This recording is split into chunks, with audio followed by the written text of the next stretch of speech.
So dear student, अगर इसका आपने पार्ट 1 नहीं देखा है तो डिस्क्रिप्शन में इसका लिंक है, ज़रूर देखें, तभी ये चैप्टर जो है पूरा कंप्लीट हो पाएगा।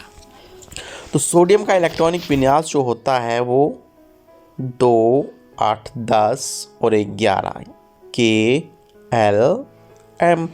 और मैग्नीशियम की अगर बात करें तो 2, 8, 10, 2, 12, यानी कि जो आउटर मोस्ट जो हमारा आउटर मोस्ट सेल है उसमें सोडियम का 1 है और यहाँ पे सोडियम मैग्नीशियम का 2 है। ओके, तो जो 2 आपका आउटर मोस्ट सेल है यानी कि बाहरतम जो इलेक्ट्रॉन्स हैं वो आपके न्यूक्लियस को ज़्यादा आकर्षित करेगा।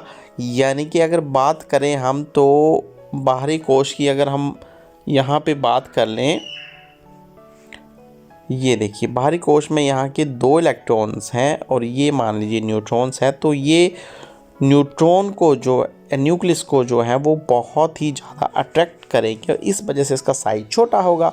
और इसके आउटर मोस्ट सेल में जो है वो आपके कितने हैं, आउटर मोस्ट सेल में है 1 इलेक्ट्रॉन, राइट। तो 1 इलेक्ट्रॉन जो है वो न्यूक्लियस को जो है वो बहुत ही ज़्यादा अट्रैक्ट नहीं कर पाएगा एज़ कंपेयर टू 2 इलेक्ट्रॉन के, राइट। इसलिए इसका साइज जो है वो बड़ा हो जाता है क्योंकि इसका जो बाहरतम इलेक्ट्रॉन्स है वो न्यूक्लियस को इतने ज़ोर से आकर्षित नहीं कर पा रहा है, इसलिए इसका साइज जो है वो थोड़ा बड़ा हो रहा है। और इसके जो मैग्नीशियम का जो है वो आउटर मोस्ट सेल में जो है वो 2 इलेक्ट्रॉन्स हैं जो कि न्यूक्लियस को बड़ी ही आकर्षण, यानी कि वो दोनों का आकर्षण बल जो काफ़ी ज़्यादा न्यूक्लियस की तरफ आकर्षित हो रहे हैं। इट मीन्स इसका साइज जो है वो ऑटोमेटिकली छोटा आ रहा है। तो यही इसका जो है रीज़न है। ओके, अब आप समझ गए होंगे कि मैग्नीशियम जो है वो आकार में बड़ा क्यों नहीं है, हालांकि इसका एटॉमिक नंबर 12 है और सोडियम का 11 है। ओके, सो आगे हम बढ़ते हैं। नाइट्रोजन N7, फॉस्फोरस N15 का इलेक्ट्रॉनिक विन्यास लिखिए। तो ये भी आप कर सकते हैं। 2 और 5 7 और 15 का 2, 8, 10 और 5, 15। मैग्नीशियम का इलेक्ट्रॉनिक विन्यास एटॉमिक नंबर 12 होता है। 2, 8, 2, 2, 8, 10। मैंने पहले ही बोला कि के शेल में हम मैक्सिमम 2 भर सकते हैं, एल शेल में हम 8 भर सकते हैं और तीसरे कोश में 2, 8, 10, 5, 15। ओके, सो आधुनिक आवर्त सारणी में कितने समूह तथा कितने आवर्त होते हैं, क्वेश्चन पहले भी आ चुका है और बहुत इंपॉर्टेंट है। तो समूह जो है वो 18 है या फिर आपके आवर्त जो है वो 18 है, दोनों में से कोई सा भी कह लो। और वर्ग जो है वो आपके 7 हैं।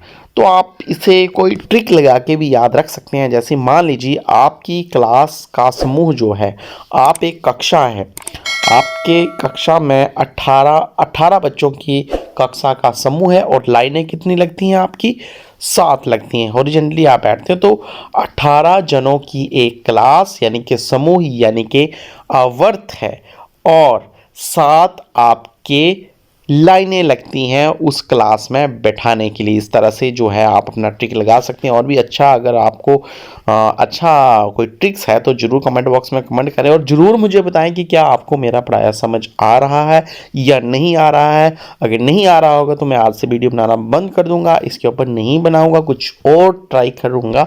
लेकिन मुझे लगता है कि कम से कम जो मेरे स्टूडेंट हैं उन्हें मैं सेटिस्फाई जो है वो करवा सकता हूँ इन चीज़ों के बारे में, ताकि वो समझ पाएँ। सो किस तत्व का इलेक्ट्रॉनिक विन्यास, इसके ऊपर अब मैं नहीं जाऊँगा। 2, 8, 10, 5, 15 भैया वही है कि 1 से 20 तक आप याद कर लीजिए, बहुत अच्छा रहेगा। और बाकी के क्वेश्चन देख लीजिए एक बार फिर से, वही क्वेश्चन रिपीट हुए हैं। सोडियम और मैग्नीशियम में किसका आकार बड़ा है, तो सोडियम का है। क्यों बड़ा है ये भी मैं आपको बता चुका हूँ। और जो क्वेश्चन मुझे लगेगा अलग से है वो उसको मैं आपको ज़रूर समझाऊँगा और बताऊंगा। तो आप ज़रूर अपनी क्लास में इस तरह से बने रहें और आगे जो है वो नोटिफिकेशन भी ऑन रखें ताकि अगली आने वाली वीडियो की नोटिफिकेशन आपको जल्द से जल्द मिल पाए। क्वेश्चन नंबर जो है वो किस तत्व का अष्टक के नियम लागू हो पाया। तो बेरियम, कैल्शियम, निकल, पोटेशियम, तो ये कैल्शियम तक जो था वो लागू हो पाया था। और दो तत्व जिनके बाहरी कोश में इलेक्ट्रॉन उपस्थित हों, दो इलेक्ट्रॉन। देखिए ये जो है आपको चीज़ इलेक्ट्रॉनिक विन्यास करना पड़ेगा, सीखना पड़ेगा। अगर नहीं आता, अगर आता है तो ये आपके 1 या 2 नंबर पक्के हैं। तो बाहरतम कोश में होने चाहिए 2, तो वो होगा 2 और 2 4, यानी कि आपका होगा बेरिलियम, राइट। और कौन सा हो सकता है, और होगा आपका कैल्शियम। देखिए कैल्शियम में के में 2 हैं, एल में 8 हैं, 2 8 10 और एम 2 8 10 और 8 18, राइट। और 18 और 2 जो है वो आपके हो गए 20।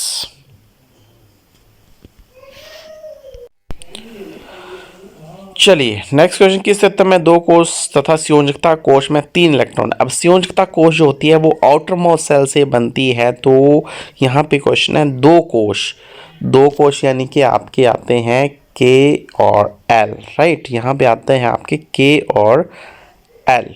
तो बोरोन तत्व में 2 कोश हैं, बोरोन का एटॉमिक नंबर 4 होता है और संयोजकता जो है इसकी 3 इलेक्ट्रॉन है।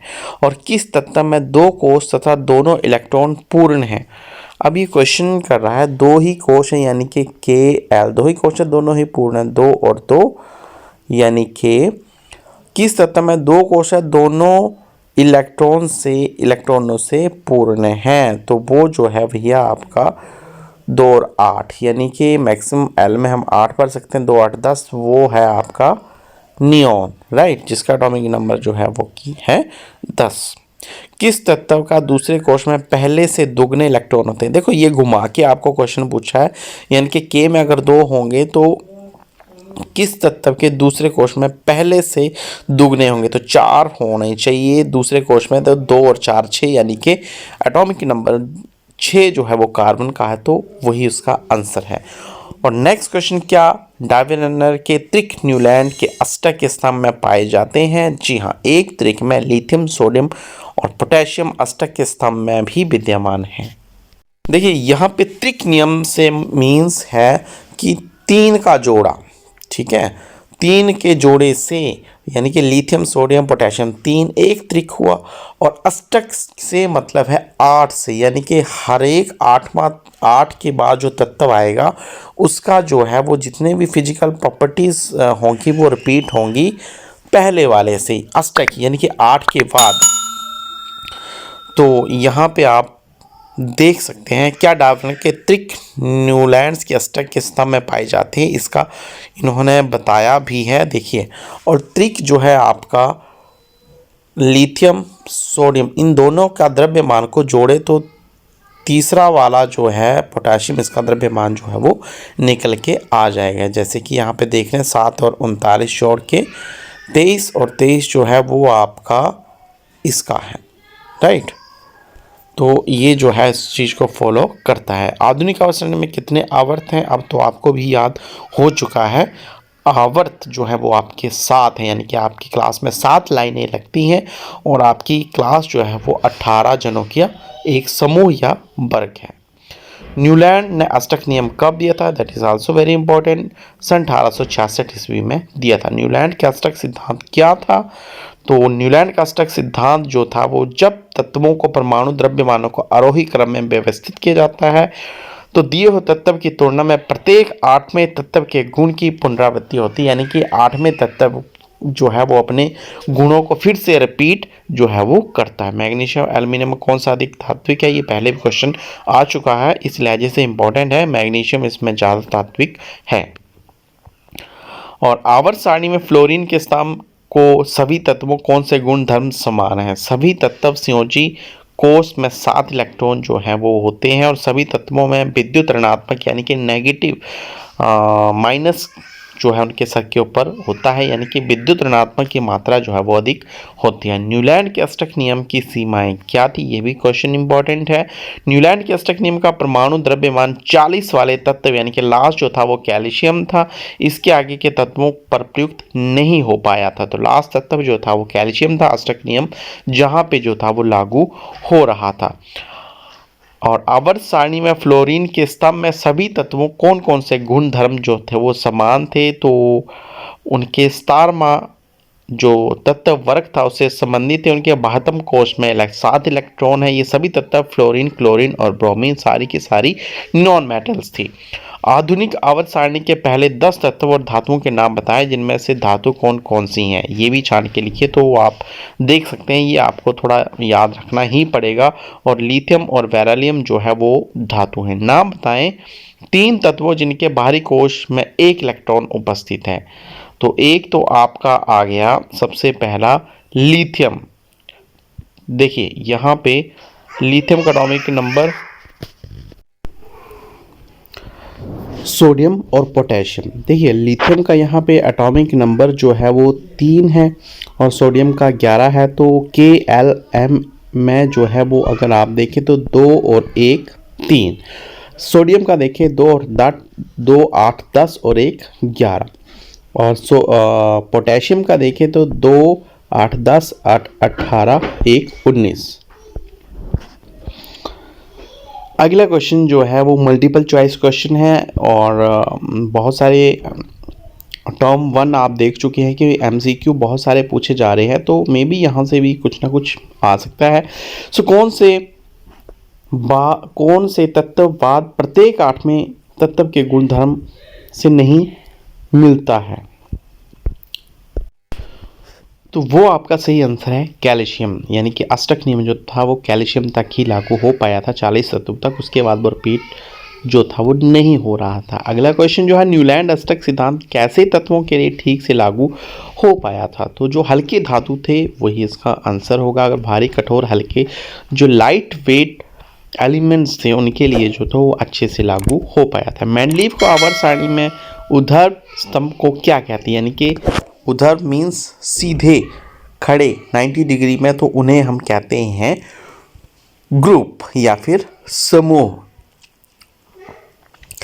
मेंडलीव की आवर्त सारणी में क्षैतिज पंक्ति को क्या कहते हैं? तो उन्हें हम कहते हैं आवर्त, ग्रुप, रेखा या गोलाकार, इन्हें हम कहते हैं आवर्त, राइट। या फिर मेंडलीव की आवर्त सारणी में किस तत्व का सही स्थान नहीं मिल पाया? तो वो था हमारा भैया जोकर, हाइड्रोजन, जिसे हम जोकर ऑफ एलिमेंट्स भी कहते हैं। हाइड्रोजन परमाणु की त्रिज्या कितनी है? तो वो आपकी 37 पिकोमीटर जो है वो है। ओके। सिलिकॉन में निम्नलिखित में क्या है? सिलिकॉन धातु है, उपधातु है या अधातु है या उपरोक्ता में कोई भी नहीं है, तो इसमें उपधातु है। उपधातु मीन्स इसमें जो है वो धातु के गुण भी हैं और कुछ जो है वो नॉन मेटल्स या मेटल दोनों के गुण जो हैं वो हैं। उत्कृष्ट गैसों को आधुनिक आवर्त सारणी में कौन से समूह में रखा गया है? 0 वर्ग में रखा गया है या 18वें में रखा गया, 18वें में, राइट। 0 समूह भी उसे बोला जाता है उत्कृष्ट गैसों को जिसमें रखा गया है। तो फ्लोरीन, क्लोरीन, ब्रोमीन, आयोडीन इन कौन से समूह के तत्व हैं? तो वो हैं आपके स्टार में, राइट। तो ये जो कुछ क्वेश्चन थे आपको जो मुझे लगा इम्पोर्टेंट थे और आपके साथ डिस्कस करने चाहिए थे। सो वीडियो अगर अच्छा लगा हो तो ज़रूर कमेंट करके बताएं कि आपको समझ में आया कि नहीं आया, या जो आपने जो टाइम वेस्ट किया है या फिर जिसे समझ नहीं आया होगा तो that is a wastage of time. और अगर जिसे समझ आया होगा तो वो बहुत ही ज़्यादा खुश होगा। तो मुझे ज़रूर कमेंट बॉक्स में बताएं कि किस किस को जो है वो बहुत अच्छी तरह जो समझ आया और आगे भी मैं इस चीज़ को कंटिन्यू रखूं या ना रखूं।